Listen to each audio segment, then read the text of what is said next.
अस्सलाम वालेकुम वरहमतुल्लाहि वबरकातुहू। कैसे हैं आप लोग? उम्मीद है खैरियत से होंगे। अल्लाह ताला आपको खुश रखे, सलामत रखे, अपनी हमेशा वाली रहमतों के साए में रखे। ईस्ट अफ्रीका के कंट्री है कीनिया।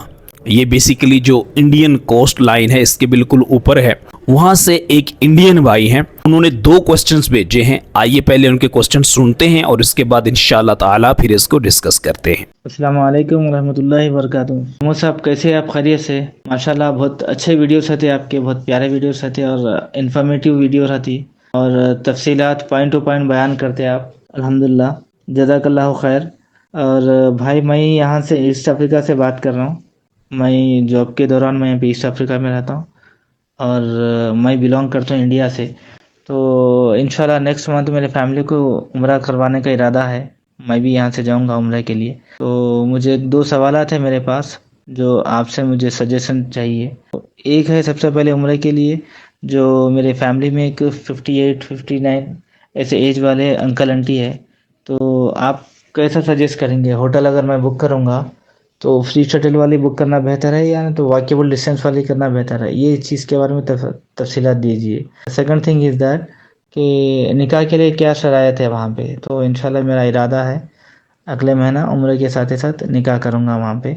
आप मुझे तफसीलात बताइए कि क्या परमिशन लेना पड़ेगा वहाँ पे और क्या तरीक़ा है, क्या कंडीशंस है, यानी आम ख़ास उम्र के दौरान मौलवी को लेके जो है ना निकाह पढ़ा लिए, फॉर्मेलिटीज़ इंडिया में कर लिए, क्या है एक्चुअली वहाँ पे? ज़रा इसके बारे में तफसीलात देंगे तो बहुत मेहरबानी होती है आपकी और मैं इंतज़ार करूँगा आपकी इन्फॉर्मेशन के लिए। और आपसे गुजारिश है कि मेरे लिए दुआ भी कीजिए, मेरे आगे निकाह के लिए जो ख्वाहिशमंद हो उसमें अल्लाह आसानी फरमाए। ठीक, मैं इंतज़ार करूँगा आपका। जज़ाकल्लाहु खैर। अल्लाह हाफ़िज़। अस्सलामु अलैकुम वरहमतुल्लाहि वबरकातुहू। अस्सलाम वरहमतुल्लाहि वबरकातुहू। जी, तो आपने क्वेश्चन सुना। बेसिकली इंडियन भाई हैं जो कीनिया में कोई जॉब वगैरह करते हैं। तो इन्होंने 2 तरह के क्वेश्चन पूछे हैं। पहला क्वेश्चन उन्होंने ये पूछा है कि इनके साथ कोई बुजुर्ग हैं, खातून हैं और कोई बुजुर्ग मर्द हैं, तो वो बड़ी उम्र के हैं चूँकि, तो ये पूछ रहे हैं कि हमने जो होटल वहाँ बुकिंग करवानी है, शटल सर्विस वाला हमारे लिए बेहतर रहेगा या हम मस्जिदुल हराम के करीब यानी थोड़ा महंगा जो पड़ेगा वो बुक करवा लें? पहला क्वेश्चन ये इन्होंने पूछा है। देखें, सबसे पहली और इम्पोर्टेंट बात ये है कि अगर आपके साथ बुजुर्ग जा रहे हों, मैं इनके अलावा भी जनरल बात कर रहा हूँ, पूरी दुनिया में जितने भी लोग मुझे सुन रहे हैं और कभी भी सुन रहे हों, कि आपके साथ जब भी कोई बड़ी उम्र का हो, कोई बुजुर्ग हो या फैमिली हो, बच्चे हों, एक बात जहन में रखनी है कि आपने कोशिश ये करनी है कि आपने शटल सर्विस नहीं लेनी। कोई मजबूरी ना हो, अल्लाह ना करे। समटाइम ऐसा होता है कि फाइनेंशियल इश्यूज होते हैं और करीब के होटल महंगे होते हैं, या समटाइम सीजन में लोग उम्रे पे जाते हैं, जैसे रमजान मुबारक में या रबीउल अव्वल वगैरह में, तो उस वक्त बहुत ज़्यादा महंगे होटल होते हैं, रश बहुत ज़्यादा होता है। तो ऐसी सूरत में फिर करीब की होटल उनको नहीं मिल पाते। बहरहाल अगर कोई मजबूरी ना हो तो मैं आप सबको यही मशवरा दूंगा, यही सजेस्ट करूंगा कि कोशिश किया करें कि आप मस्जिदुल हराम के करीब तरीन आपकी रहाइश होनी चाहिए। जितना होटल करीब होगा इंशाअल्लाह ताला आपके लिए आसानी होगी। आप अपने होटल से निकलें, 5 वक्त बाद जमात मस्जिदुल हराम में आके नमाज अदा करें और आसानी के साथ जाके अपने कमरे में आराम भी कर सकते हैं। शटल सर्विस वाले भी लोग होते हैं, जाहिर बात है पूरी दुनिया से लोग आके करीब करीब के होटलों में तो नहीं रह सकते।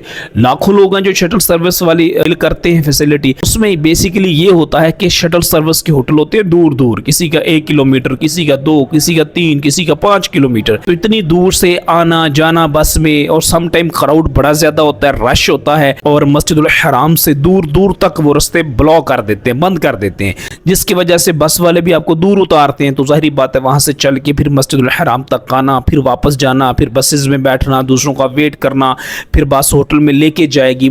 एक बंदे से मेरी बात हो रही थी, वो शटल सर्विस से उम्रा करके हैं, तो वो कहते हैं भाई जब हम अपने होटल में पहुंचते थे ना, तो हमें थकावट इतनी ज़्यादा हो जाती थी कि अगली सारी नमाजें फिर 2 या 3 जो रहती हैं वो फिर हमने होटल में हम पढ़ते थे, मस्जिदुल हराम नहीं जाया जाता था।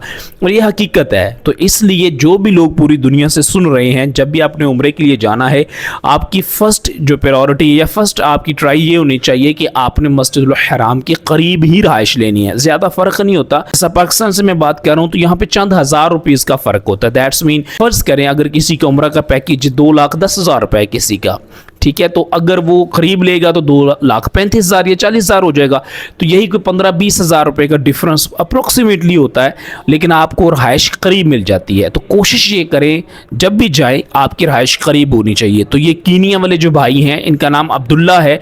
तो अब्दुल्ला भाई आपने कोशिश यही करनी है, चूँकि आपके साथ बुज़ुर्ग हैं तो आपने मस्जिदुल हराम के करीब तरीन रहाइश लेनी है। शटल सर्विस कोशिश करें कि आप अवेल ना करें। अगर आप करेंगे तो जाहिर बात है बुज़ुर्ग हैं, बूढ़े हैं, बस में उनको बार बार लेके जाना लेके आना वो आपकी जिम्मेदारी होगी, और फिर आपकी वो इबादत में जो है ना वो चुस्ती नहीं रहेगी, सुस्ती हो जाएगी। उसकी वजह क्या है कि बुज़ुर्गों को बार बार बस में बिठाना, उतारना, इतनी दूर लेके आना, लेके जाना, फिर होटल में जाएंगे लिफ्ट से ऊपर लेके जाना, इतनी उम्र के वो बूढ़े हो चुके हैं चूँकि। तो इसलिए आपको मैं यही मशवरा दूंगा कि मेरे भाई कोशिश ये करें कि आप मस्जिदुल हराम और मदीना मुनव्वरा में मस्जिद नबवी शरीफ के आपके करीब तरीन रहाइश होनी चाहिए, पहली बात। दूसरा सवाल आपने ये पूछा है कि आप मस्जिद नबवी शरीफ में निकाह करना चाहते हैं और उसके बाद उसकी फॉर्मेलिटीज़ आपने कहा कि मैं इंडिया में जाके पूरी करना चाहता हूँ, जो भी लीगल फॉर्मेलिटीज़ है पेपर वर्क वगैरह की, तो क्या ऐसा मुमकिन है? तो मेरे भाई बिल्कुल ऐसा मुमकिन है, इसमें कोई इशू नहीं है। आप चूँकि इंडिया से हैं, मैं आपका भी बता देता हूँ, जो हमारे पाकिस्तानी पूरी दुनिया में रहते हैं उनको भी बता देता हूँ, इसके अलावा भी दुनिया के किसी भी मुल्क से जो लोग सुन रहे हैं सबको मैं बता देता हूँ। मेरे भाई जो निकाह बेसिकली होता है ना, वो शरई तौर पे लड़का और लड़की है, उन्होंने इजाबो कबूल करना होता है। दैट्स मीन कि फ्रॉम बोथ साइड्स एक्सेप्टेंस होती है कि मैंने इसे कबूल किया और आपका शरई तौर पे निकाह हो गया विटनेसेस की मौजूदगी में, जो ऑफ कोर्स जो एक प्रोसीजर है। लेकिन जो लीगल है ना, ये जो पेपर वर्क होता है, जो साइन अंगूठे अपने करने होते हैं, ये लीगल फॉर्मेलिटी है और ये आप अपने कंट्री में जाके कर सकते हैं। फर्ज करेंगे भाई कीनिया वाले जो हैं ये जाते हैं और इनका निकाह मस्जिद नबवी में दोनों मियाँ बीवी का इजाबो कबूल हो गया, ठीक है, विटनेसेस की मौजूदगी में, जो भी एक तरीका है उसका। उसके बाद ये क्या करेंगे, वापस इंडिया चले जाएंगे और इंडिया जाके वहां पे पेपर वर्क जो भी इनकी फॉर्मेलिटीज है वहां पे बैठ के साइन अंगूठा, वहां पे दोबारा भी बोलना पड़े कबूल है तो उसमें क्या हर्ज है, तो वहां पे बैठ के ये पेपर वर्क कंप्लीट करके जमा करवा सकते हैं। इसी तरह जो पाकिस्तानी कम्युनिटी के लोग होते हैं वो वहां पे इजाबो कबूल करें और मुल्क में आके यहाँ पे किसी नेक्स्ट डेट में इसी तरह बैठ के दोबारा उसको रजिस्टर करवा लें। तो ये मेरे भाई कोई मुश्किल काम नहीं है। तो निकाह वाला तो बड़ा सिंपल है। जो पहला काम है होटल वाला, वो आपने ज़रा ज़हन में मेरे भाई रखना है कि आपने कोशिश ये करनी है कि आपने होटल करीब तरीन लेना है, दूर का होटल नहीं लेना, शटल सर्विस वाला नहीं लेना, वो आपके लिए मेरे भाई परेशानी का बायस बन सकता है। अल्लाह ताला आपके लिए, हम सब के लिए बहुत ज़्यादा आसानियाँ पैदा फरमाए। जब भी आपने जाना है मक्कातुल मुकर्रमा में, मदीनातुल मुनव्वरा में, जहाँ अपने लिए दुआ कीजिएगा, मुझे गुनाहगार के लिए भी कीजिएगा कि अल्लाह ताला वो खूबसूरत दिल हयात मुझे भी नसीब फरमाए। जब मैं भी हालत हराम में जाना में मक्कातुल मुकर्रमा और फिर वहाँ से जाना में मदीनातुल मुनव्वरा हाजिर होके अल्लाह के प्यारे महबूब सल्लल्लाहु तआला अलैहि वसल्लम के रोज़ा मुबारक पे हाजिर होके कसरत के साथ बाअदब अंदाज में दुरूद व सलाम पेश कर सको। अपना बहुत ख्याल रखिएगा। अस्सलामु अलैकुम व रहमतुल्लाहि व बरकातुहू।